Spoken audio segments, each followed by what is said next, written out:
You hear that? That's the sound of instant relief from nasal congestion by the #1 best-selling nasal strip brand in the world, Breathe Right. Breathe Right's drug-free, flexible, spring-like bands physically open your nose for increased airflow, allowing you to breathe easier, one breath at a time. We may not be able to put the feeling of instant relief into words, but believe us, you'll be able to feel it. Try us for free today at breatheright.com. For exclusive podcasts and more, sign up at patreon.com/partnersincrimemedia. This week's Law & Order Marathon winner is Veltria Denise Roman from Laguna Beach, California. Veltria will get a marathon decal showing she watched 26.2 hours of her favorite crime show.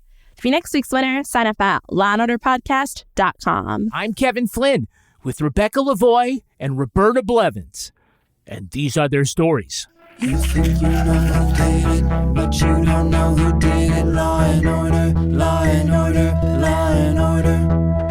It's no ordinary police procedural, baby. It's the FNOG of police procedurals, baby. Law and order, law and order, law and order, law and order. These are their stories, these are their stories.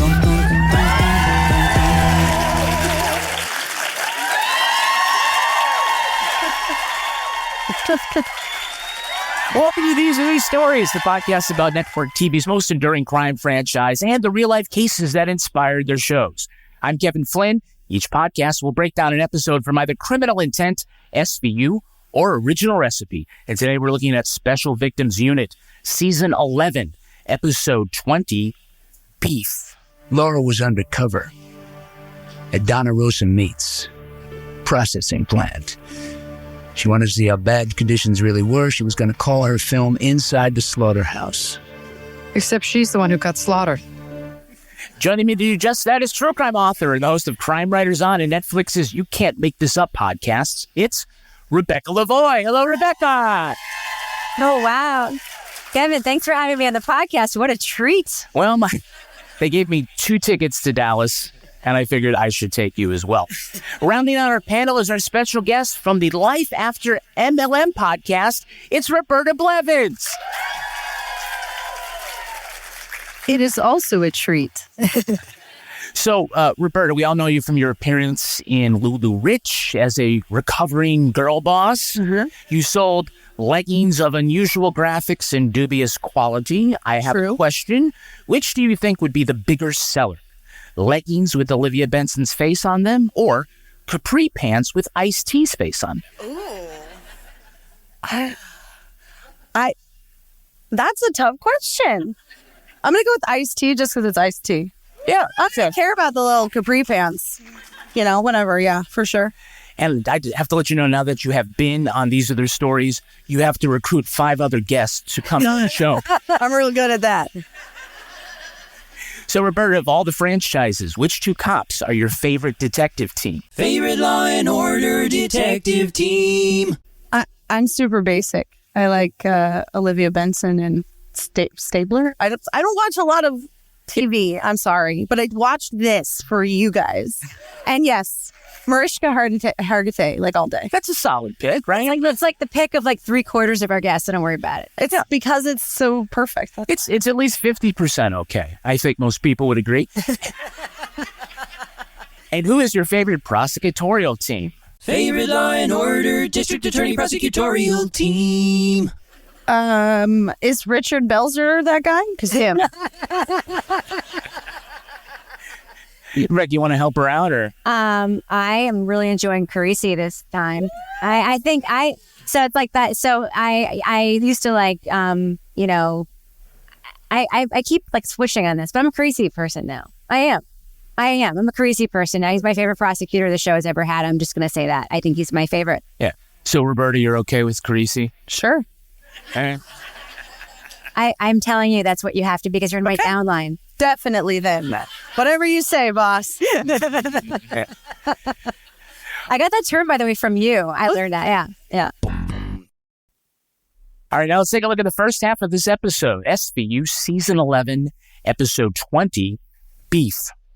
Well, the squad investigates the rape and murder of Laura Santiago, discovered by neighbors who just wanted to return her dog.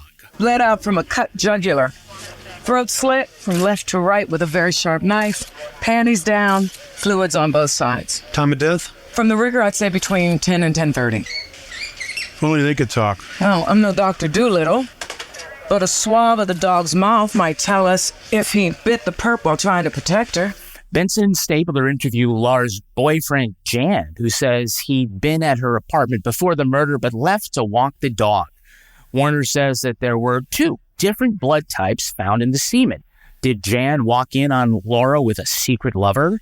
Mr. Santiago can't believe his daughter would date more than one guy. Laura had been fired from a fancy boutique after smashing all the displays of leather clothing. They discover Laura's laptop was filled with hundreds of photos of women's butts and pictures of her dad at a cockfighting ring. Olivia and Elliot get more news from Melinda. Fibers found in the dog's mouth match 2 different sets of pants, one polyester and one hemp. Jan admits the dog bit him while he was having sex with his pants on because he just likes hanging it over the waistband. The couple were supposed to attend a book signing by an author who is, and don't blame me for this characterization, a radical vegan feminist who'd been using Laura's butt pics in a meat equals patriarchy ad campaign. Benson and Stabler learned Laura was creating a documentary with input from investigative muckraker Jake Bradshaw.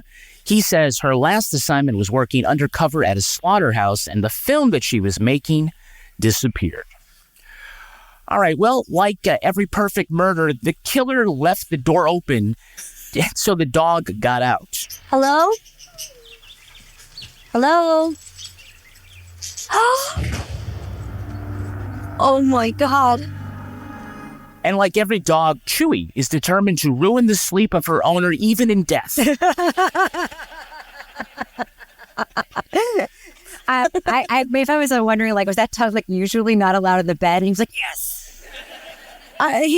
The dog was just very comfortable. He's like, oh, there's my bed. But like nothing else. It's like, hey. It's like, fine. See, there's your first suspect, right? And he didn't have to go into like the laundry to find panties this time. I'm sorry. Okay, these are fake people. That's the thing we usually say at the beginning of the podcast. These are fake people. This is a fake crime. Sorry. Well, you saw in the cold open that Munch was like gesturing to the parents, to the parrots, and they're like, oh, it's too bad they couldn't talk. It's really ironic because the parrot's name was Alexa. I have a parrot who tattles on the dog all the time. It's one of the only things she can say.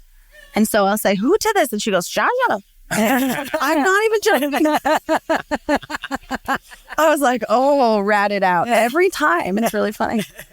So Stabler brings his wisdom when he's, checking out the crime scene here. I didn't know you had a dog. Yeah, it was my job. It's great to come home to something breathing. Yeah, we had a dog once. My father tripped over her one night and brought her back to the pound the next day. You lie down with dogs, you wake up with fleas. Lie down with men. I lie down with men. I know, but you wake up dead? That's what he's going to say to Kathleen. He's been saying that to Kathleen. Oh, right. Either that or like, no, he puts it in, it's going to explode. Oh, man. It's funny because it's true. Okay. So their first suspect is Laura's boyfriend, Jan, and he loves dogs, protects the earth, and is considerate of his girlfriend's needs and feelings. Annoying. I don't even kill cockroaches. I take them outside. Being next to bugs is not a defense for murder. So how did you and Laura meet? I teach Anyasara yoga. Laura took my class. Anyasara is about celebrating the heart. Okay, let's go.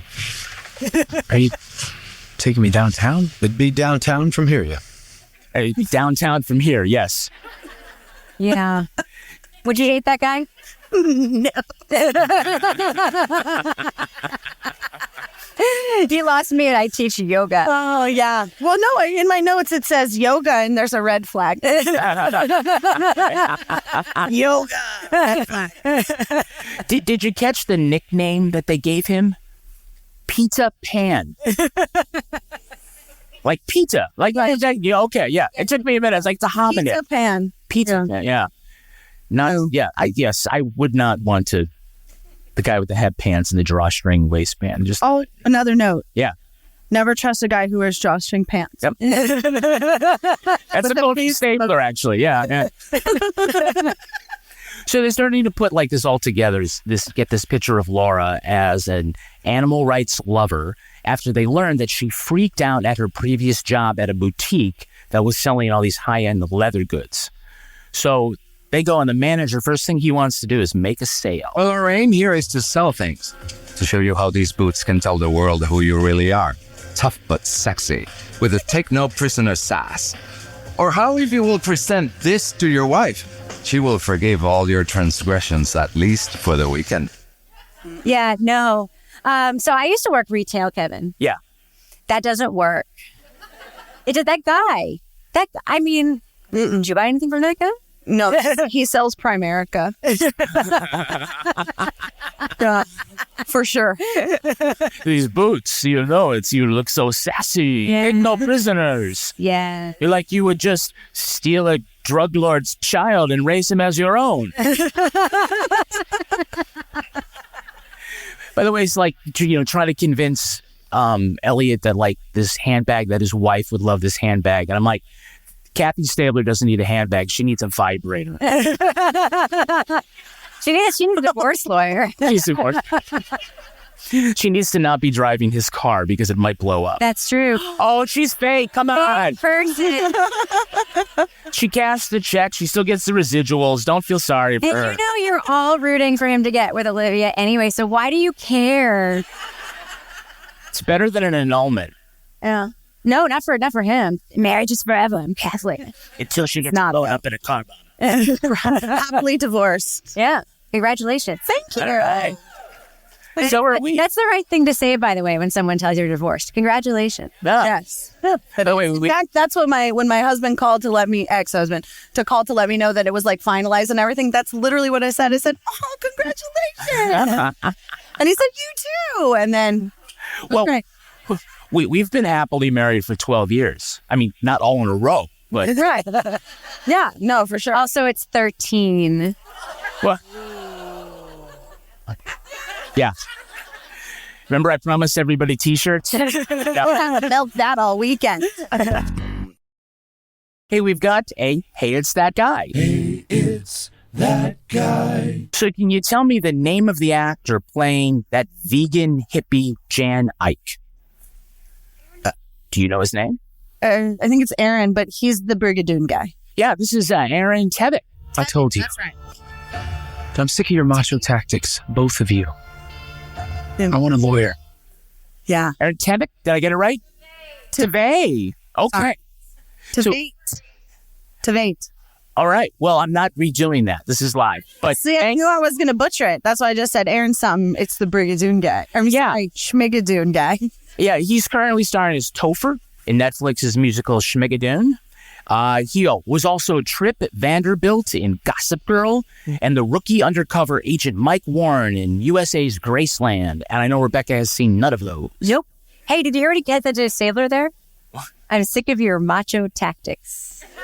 Toxic masculine. All of us are sick of your macho tactics. Yeah.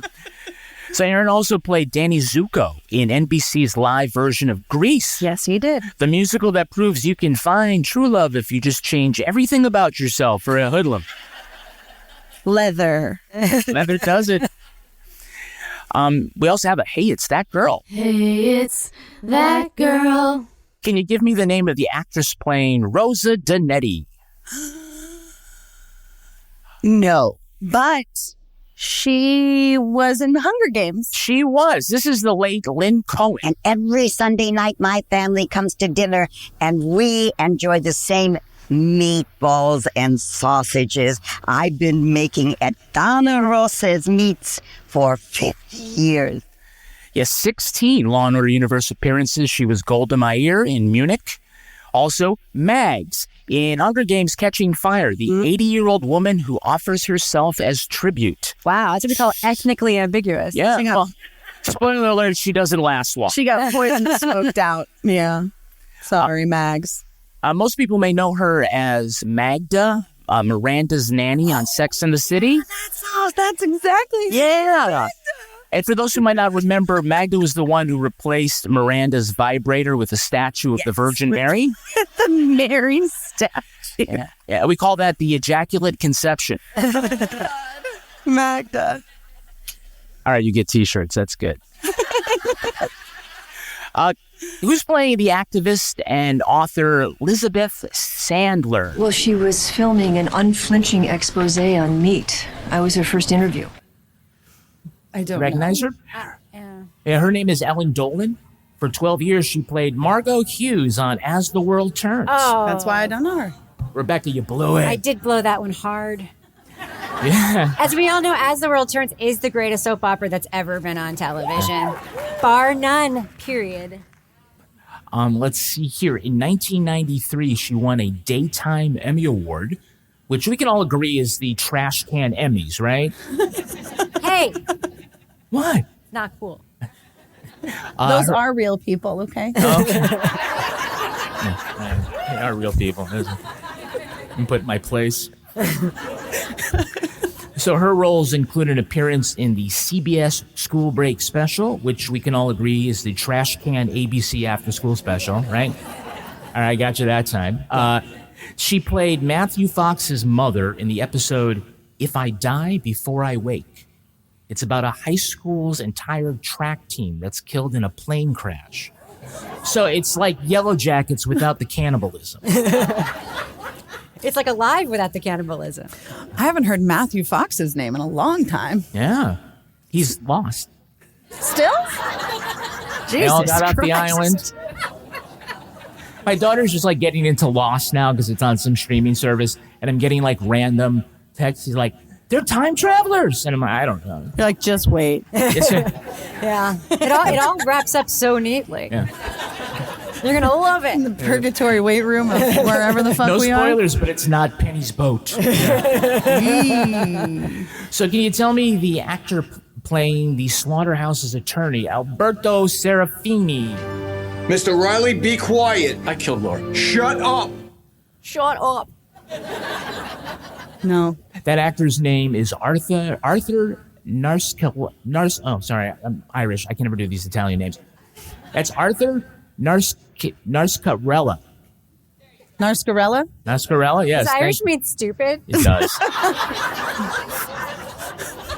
I just don't have a grand view of the world. It's just kind of right there. For Law & Order appearances, he's currently in Billions and Godfather of Harlem. He's probably best known as Carlo Gervasi in The Sopranos. He's the guy who whacked fat Dom Gamello, cut off his head, and then drove to Connecticut to stuff it in a storm drain. Ah, that's where I know him from.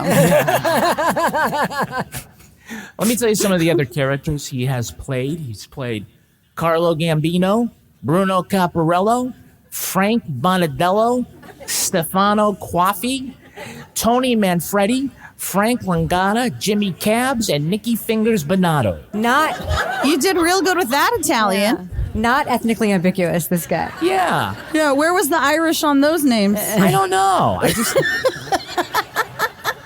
I know Fingers. Nicky Fingers could have been Liam Fingers or something like that. Liam Fingers? That's right. Oh, Seamus. Okay.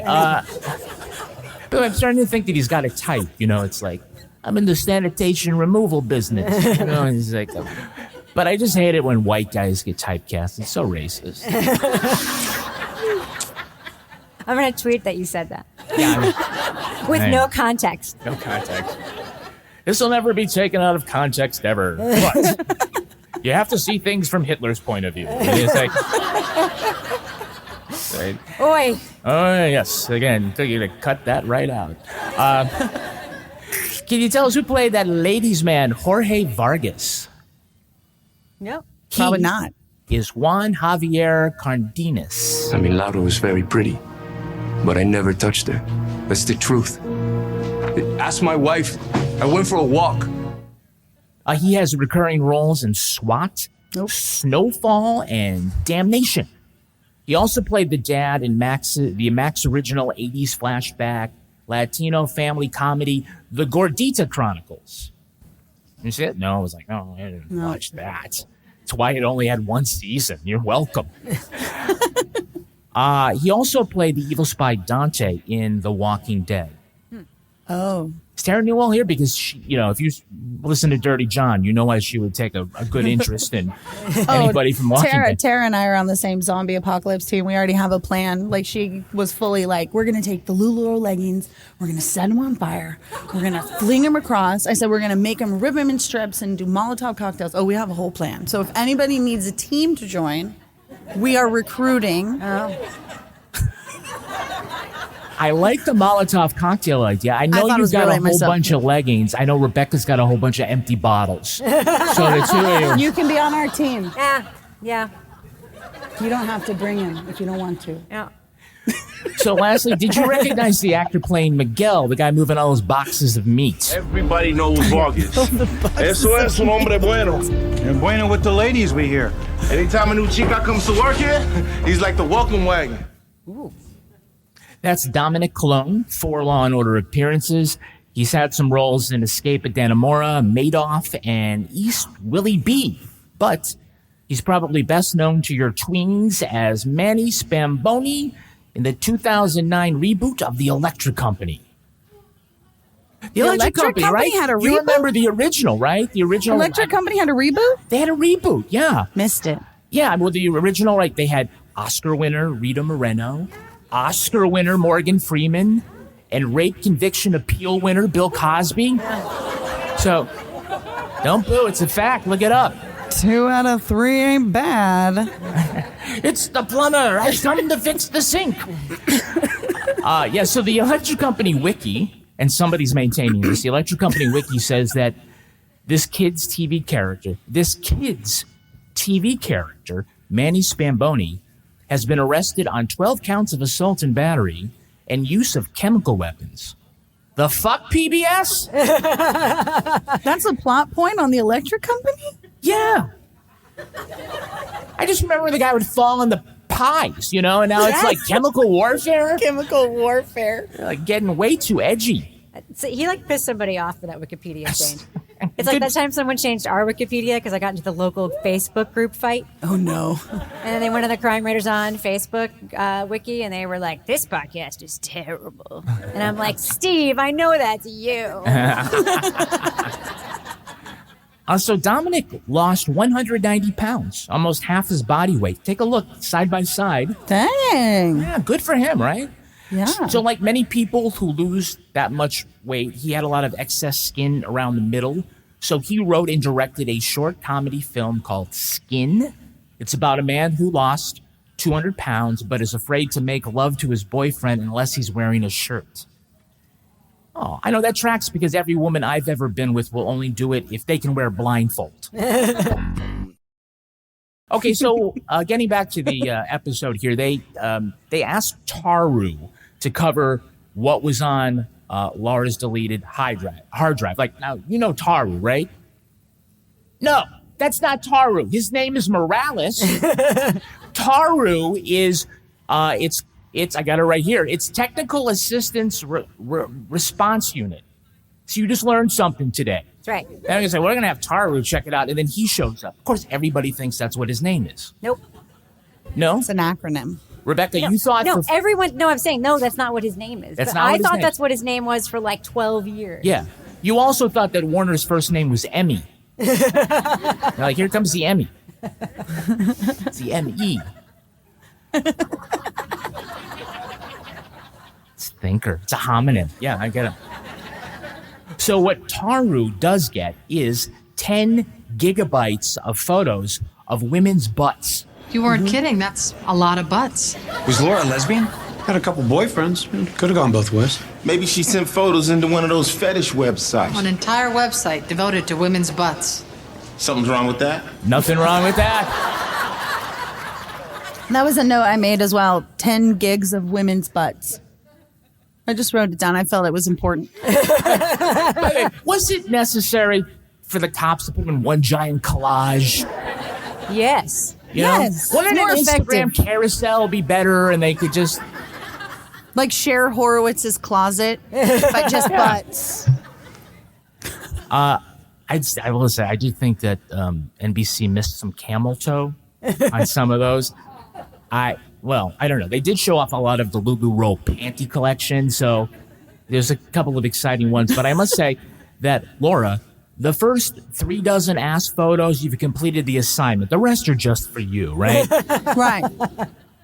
Right. Eventually, like in your deep dive of butts, you're like, we have enough butts. But they kept going. Yeah. It was like, for them. They're like potato chips. They were like, there's some perks to this job. And 10 gigs of butts is one of them. It's never clear if she took photographs of people's butts or she was just like Google imaging them or something. I need more Well, butts. it's about the patriarchy. So, well, actually, that doesn't really clear anything up. Was she getting releases from the people? Excuse me. It just... I just took a photo of your butt. Can you please sign this? Well, let me really see the good. picture first. Okay, I'll sign. That's a good picture of my butt. Can you send that to me? Maybe a little more like, there's a shadow. Could you just turn your hips a little bit? And it's like, ooh, color correction. It's going to really pop on the page. But that isn't even the weirdest thing they find on the hard drive. There are photos of cockfighting. Cockfighting? Birds on Cockfighting. steroids for the amusement of boys on tequila. Now there's a party. Look at the legs. They call them short knives, half-inch blades. Wait a minute. It's Laura's old man. I'll blow it up.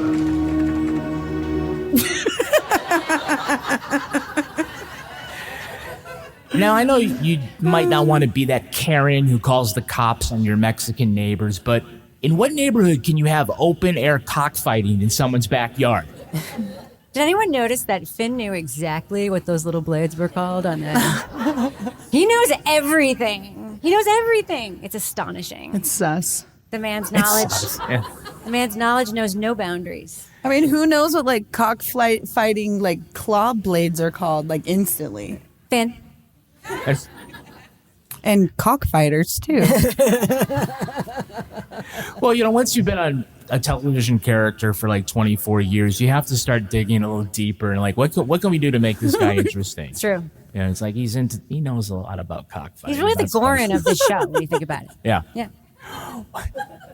Well, it's kind of big because it could have been, and this just occurs to me, that Laura could have been like Googling butt pics and cockfighting and not getting photos of that kind of cockfighting. Because the algorithm and being like, okay. Yeah. But they do see there are like 2 semen types. And they also learned that the dog bit 2 different pairs of pants. So Finn and Munch go back to ask Jan about his sample. Chewy bit me. Kind of got jealous when Laura and I had sex. You had sex with your pants on? Is that a crime? It's not. Not a crime, but maybe the dog's just jealous. Or maybe the dog just thinks that's way too fucking weird. Maybe the dog just really likes pants. Yeah. There's like another pair of pants? Where does Jen have to go? That he's just like, hold on a sec. I'm just going to pull him down halfway this time. Got to go to his yoga circle or whatever the fuck he's doing later.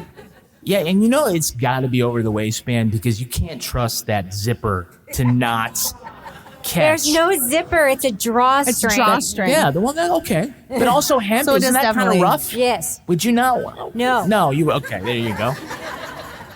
And they're hemp. Yeah. Yeah, so It's like a sack. It's like a yeah, sack. it's like a sack. For It's like his a- sack, yes. It's like pants. It's a sack pants. I know a lot about shitty pants. Yeah. True. True that. Yeah. We've sold so many shitty crime writers on leggings after we reviewed that documentary. It's incredible. We say they're buttery soft, but they don't smell like mildew.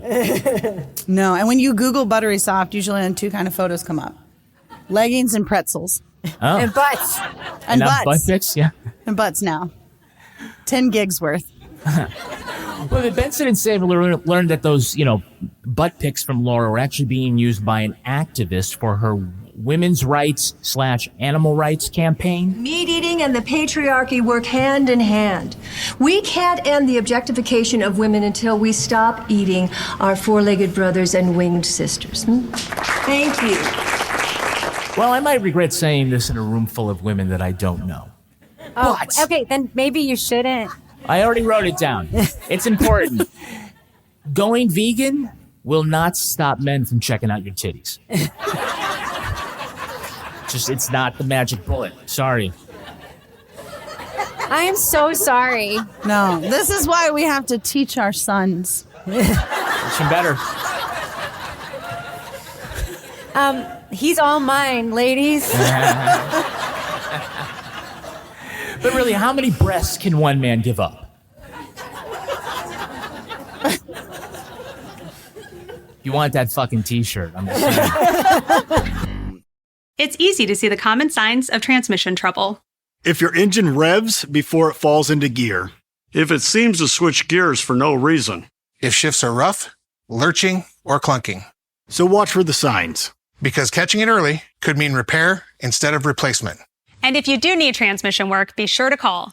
Certified Transmission. The job done right at the right price.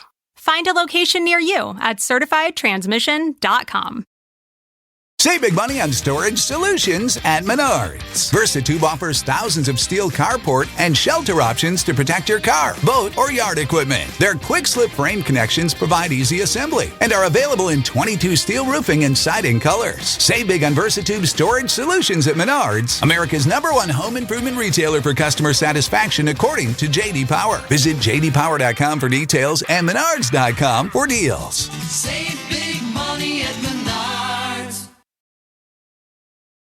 All right, now let's take a look at the second half of this episode. Please. Matriarch Donna Rosa Donetti has got two things. Meatballs that taste like they came from the old country, and workers who are too fucking busy to talk to the police. Laura trabaja aquí 2 or 3 weeks. But see, the people like her okay. And somebody like her a lot. Yeah, who was that? Jorge Vargas. Papi Chulo. Thinks he's a real ladies' man, you know? Yeah, I know the type. You like that Munch. I know the type. Cuidado. Munch and Finn learned that Jorge Vargas took an interest in Laura while she worked undercover at the slaughterhouse. Vargas says he never got with Laura, but his DNA matches the semen sample, and the fibers from his polyester work pants match those in the dog's mouth. But he's got no dog bite, and a different sweat DNA sample is found inside the crotch of the pants. Is there a third person who's trying to set him up? Mrs. Vargas tells Liv and Elliot that she got a typewritten note from an anonymous woman who said that her husband was sleeping with Laura and asked the wife to obtain a semen sample so they could set him up. With no other leads, Olivia goes undercover as a Russian scullery maid in the slaughterhouse to find clues. But all she finds are insects and rotting intestines. When she hears management caught Laura taking pictures, Benson snoops in the office of the foreman, Mr. Riley. Just as she finds the videotape, Riley catches her and socks her in the face. Back at the station, they make Riley drop his pants, but he has no dog bites either. That's when Donna Rosa and the company lawyer enter the picture. After Cragen tells her the DNA off Riley's toothpick matches the sweat in the pants, Rosa asks her foreman to confess, which he does, without even hearing the evidence against him. Munch reviews Laura's documentary, which features the most disgusting stock footage of the beef industry NBC could license. But he and Olivia noticed in the footage that Riley chops meat with his left hand, and the person who slit Laura's throat was right-handed. Benson and Munch go to Rosa's apartment to discover Riley is actually Rosa's son by her dead husband, who could never do anything right, and by that I mean the son and not the dead husband. She admits to killing Laura to protect her empire, built on beef tallow, rotten intestines, and bug excrement. Okay, so don't cry. Fake meat. Yeah, fake meat. So when asking a coworker about whether Jorge Vargas had a thing for Laura, this is what Miguel says. Put it this way. For a girl with spaghetti, Vargas wanted to be the meatball. But see, that so disappointed me because they also sold sausages. So wait a minute. So he just wanted to lie on top of her disappointingly? Yeah. Covered in cheese. Yeah. Just sit there? Well, the only way his meatball is getting in her spaghetti is if it's hanging over the edge of the waistband. Now, Vargas's wife tells Benson and Stabler that Vargas told her to throw out some blood-stained pants. Dude, you work in a slaughterhouse. All of your clothes are covered in blood. Every day. Yeah. Every day. Throw out these suspicious pants. Throw out the suspicious ones. And then there's another twist in the case when Vargas's blood-stained pants have a third and completely different DNA profile in the inseam. We got semen inside Laura Santiago from Jorge Vargas and Jan Ike. Ew. I mean, no, I don't mean ew with the semen inside, Laura. I mean, ew with the illustration. I feel like Elliot practiced for that. He drew a straight line to her mouth. Exactly. The fun. It's like he didn't shoot her in the face with it. I know. Jesus. He's like, Kathleen, this is what I don't want to have happen to you. I always bring it back to poor Kathleen. So this is what they say the setup was, that Mrs. Vargas was supposed to bring a semen sample from her husband to give it to the mystery woman. And here is how she transported it. Look what she's carrying. 2 hours before Laura Santiago's murder, you left to go where? Yeah, look at it again. Here. Let me bring it back. How much semen is she carrying? That's the same ice chest that holds George Bluth's semen in Arrested Development. Yeah. So they probably just borrowed it. But why is it got to be cold? You got to keep those little motherfuckers alive, buddy. Keep it warm, right? Isn't that for the viscosity? I don't know about That's the true. viscosity. She's not trying to get someone pregnant. I didn't know we were going to talk about this. I didn't do the research. Okay, so Benson goes undercover as a cleaning lady in the slaughterhouse. And I would like you to ask, I'm asking, what kind of accent is she using? You'll start by cleaning, and if you do good, we'll move you up, okay, Tanya? Yes, very good. Thank you. Kind of Russian? Kind of Russian? Do you know what's weird? Mariska Hargitay speaks fluent Italian, right? Oh, shoot. Well, yeah. So why didn't she just pretend to be an Italian person?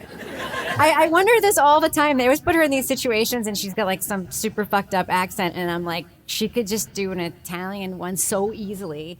And and also, why does this cleaning lady have to be Russian? Why? I think it might have something to do with no papers, and it's... But full makeup and hair. Yeah. Right. And she's hiding in her bonnet and her Playtex rubber gloves, equipment, so that she can talk to Stabler. This place is disgusting. Filthy cockroaches. You're making me hungry. You know why it's filthy? You haven't cleaned it yet. You walk in with your nice earrings, and you're like, oh, this is horrible. And no one's yelling at you for this horrible accent. Just the blatant cockroaches, just chilling on the meat. Just and no one's like, hey. Look what she looks like, though. Can you show us what she looks like? Yeah. She's when they make a pretty woman look ugly by putting glasses on her. Right. Give her some rubber gloves and a handkerchief. She said, what a convincing disguise. Goodness gracious.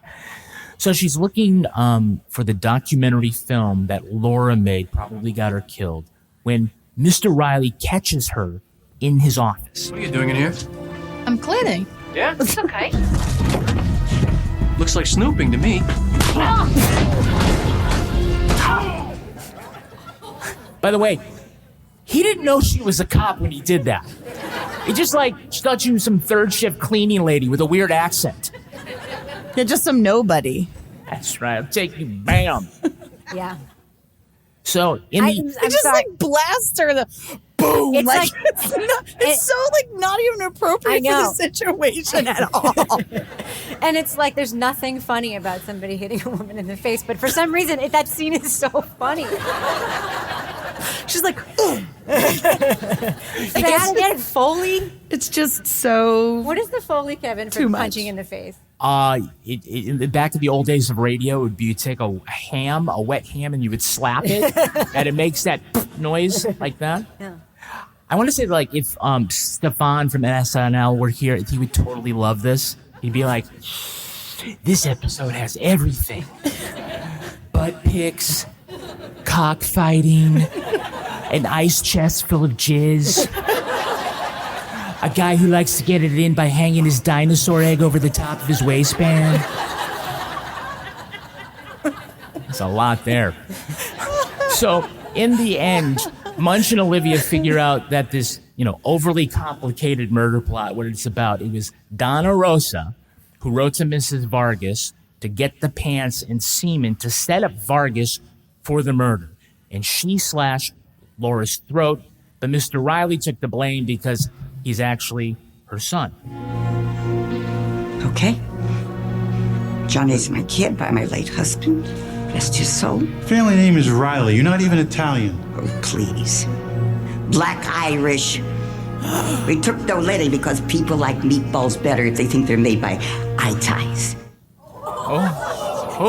So racist. Yeah. Snap. By the way, another accent Benson can't do. It's a me, Mario. When that happened, my note was, Mama Rosa, no! It's such a cute 1930s slur. That murder plot, when you read it, I'm like, didn't she have a car she could just run her over with? Like, unbelievably complicated murder plot. Super complicated. Wow. By the way, just, to go back and say, you can still get away with that funny Italian accent, but it does feel like it's the next one that's going to go, right? But you know what would have We been can so take much it. easier? What? Just killing the cockroaches. Yeah, clean it up. Instead of killing a person, just clean up your meat packaging industry. It's very The Jungle by Upton Sinclair. It's very right? The worst thing that could have happened if The Jungle didn't come out and he just got brutally murdered instead. Yeah, why not just bring that dog Chewy in and eat up all the scraps? It's like a win-win. Yeah, just let Chewy eat. Get a lizard. I have a bearded dragon. That bearded dragon would eat all those cockroaches. Just let the bearded dragon and then wash it, and you're good. Bearded dragon's cheaper than murder. Yeah, it's a little disturbing that you have that plan all off the top of your head. Cockroaches are expensive, y'all. Next. Hey, it smells so good in here. Yep, that'd be the coffee. I know. It's just I've had nasal polyps for so long. Now I'm on this medicine and my congestion and breathing are much better. Dupixent, dupilumab, is an add-on prescription maintenance treatment for adults with uncontrolled chronic rhinosinusitis with nasal polyposis that can help shrink your nasal polyps so you can breathe better with less congestion. I'm pretty jazzed about it. Plus, I don't want another surgery, and now I might not need one. So, what can I get you? Oh, medium coffee, please. Dupixent can cause allergic reactions that can be severe. Get help right away if you have wheezing or trouble breathing or swelling of your face, lips, mouth, tongue, or throat. Tell your doctor right away about signs of inflamed blood vessels like rash, chest pain, worsening shortness of breath, tingling, or numbness in your limbs. Tell your doctor about new or worsening eye problems like eye pain or vision changes, joint aches and pain, if you have a parasitic infection, or asthma. Don't change or stop steroid or asthma medicines without talking to your doctor. Do more with less nasal polyps. Ask your doctor about Dupixent. Learn more at Dupixent.com or call 1-844-DUPIXENT. Save big money on storage solutions at Menards. VersaTube offers thousands of steel carport and shelter options to protect your car, boat, or yard equipment. Their quick slip frame connections provide easy assembly and are available in 22 steel roofing and siding colors. Save big on VersaTube storage solutions at Menards, America's #1 home improvement retailer for customer satisfaction according to J.D. Power. Visit jdpower.com for details and menards.com for deals. Save big money at Menards. All right, let's take a look at the real-life story that inspired this episode. It's time for Rip from the Headlines. You think you know who did it. You think you know who did it. But you don't know who did it. You don't know who did it. Rip from the headlines. This episode leans into the legacy of author Upton Sinclair. The writer was famous for his fictional works based on his own investigative reporting. Labeled The Muckraker, Sinclair wrote exposé on the influences of capitalism on early 20th century America. They covered topics such as wage inequality, free speech on college campuses, and sensational journalism. Sinclair's most famous work is the 1906 novel The Jungle. He prepared for the story by working undercover for 7 weeks in the Chicago stockyards. The Jungle tells the tale of a Lithuanian immigrant working in a meat packing factory. The workers faced unsanitary conditions, on-the-job hazards, and child labor. The meat they processed was contaminated or rotten. At one point, get this, a worker who fell into a rendering tank had his body ground up with animal parts, then sold as lard. Ugh. All the while, management turned a blind eye while reaping the profits. Sinclair hoped The Jungle would expose the hardships and exploitation of the factory workers. Instead, it was the novel's graphic details about food safety that shocked the public. Sales of American beef plummeted. In response, Congress passed the Meat Inspection Act of 1906. In subsequent years, organized labor would win further reforms, including workplace safety standards, overtime pay, and banning child labor. After The Jungle, Upton Sinclair posted more than 100 books. He passed away in 1968.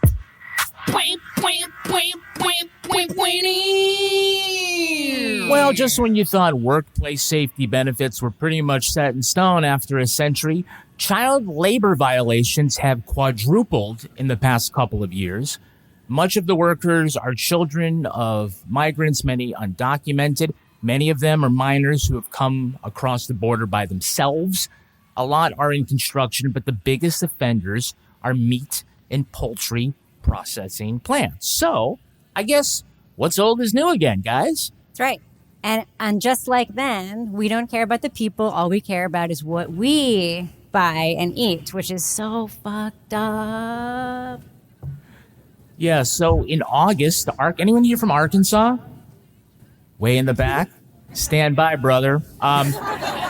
In August, Arkansas passed the bill rolling back some protections on child labor. Florida and Wisconsin are also considering loosening rules on child labor. And Newt Gingrich said poor children should work as janitors in schools.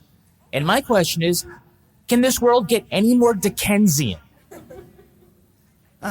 Yes. First of all, I knew that Upton Sinclair stuff because I'm a nerd. And secondly, and I read that book.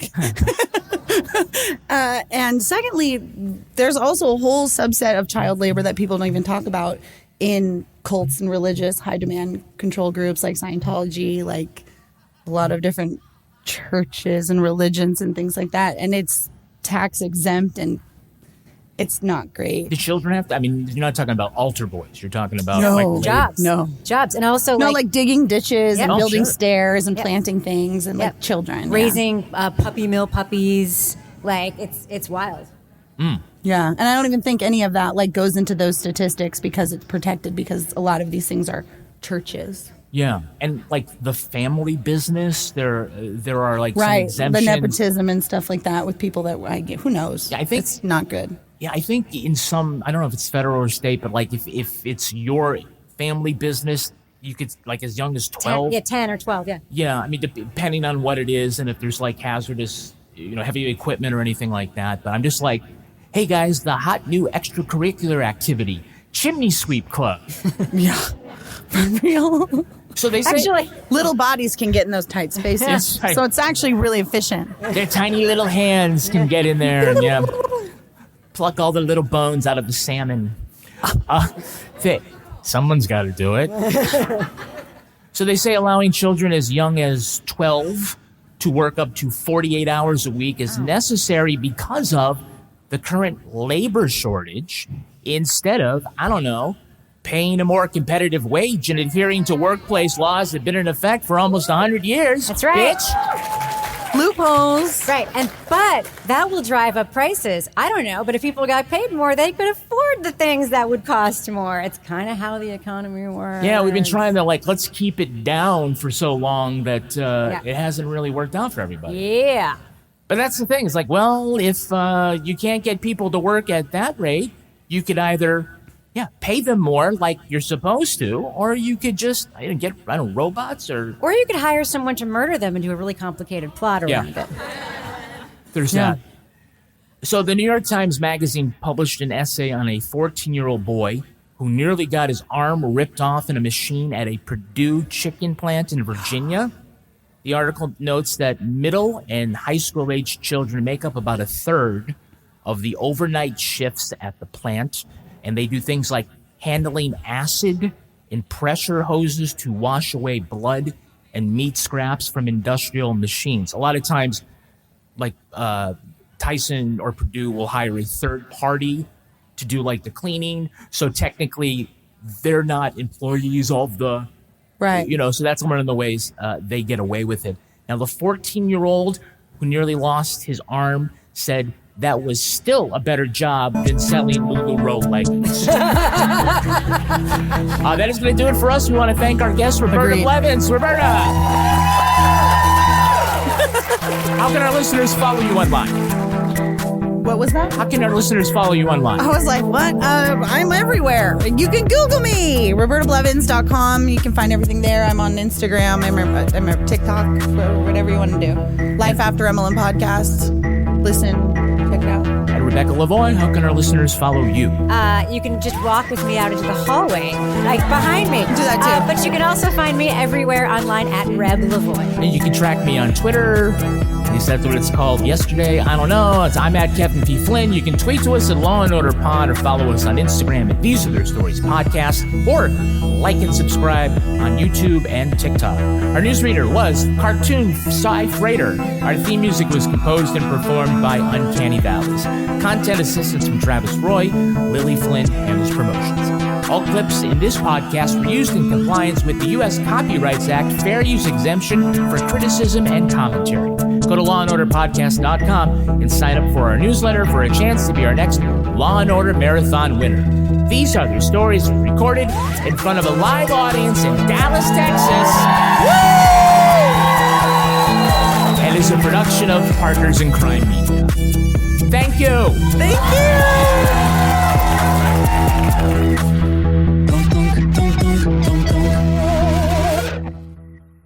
Partners in Crime Media.